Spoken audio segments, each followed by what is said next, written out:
शेतकऱ्यांना परवडणारा दर मागावा आणि मिळावा यासाठी गेल्या 8 दिवसापासून या भागातल्या कारखान्यांच्या बरोबर आपलं आंदोलन सुरू आहे। आम्ही सातत्यानं या कारखानदारांना सगळा हिशोब सांगितला, निवेदनं वेगवेगळी दिली।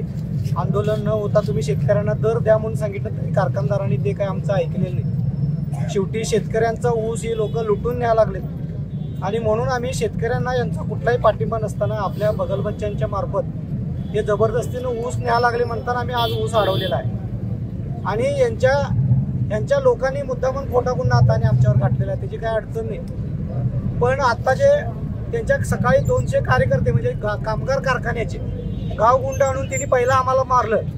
आम्ही तरी पण सगळे शेतकरी एकवटून त्यांची सगळी वाहतूक रोखली आणि परत आता पोलिसांच्या मार्फत ते आता कारखानदार आमच्यावर जुलूम करायला लागलेत आणि या जुलमाच्या विरोधात खरं तर आता शेतकऱ्यांनी सुद्धा यामध्ये मोठ्या संख्येनं पुढे येण्याची गरज आहे।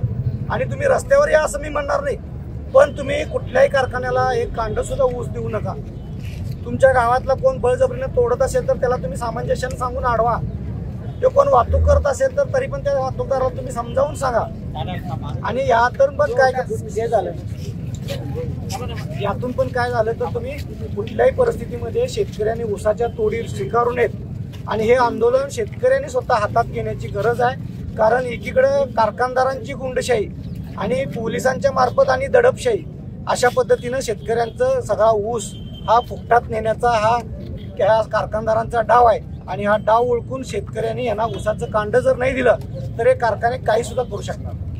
धिक्कार असो, धिक्कार असो, धिक्कार असो, धिक्कार असो, धिक्कार असो।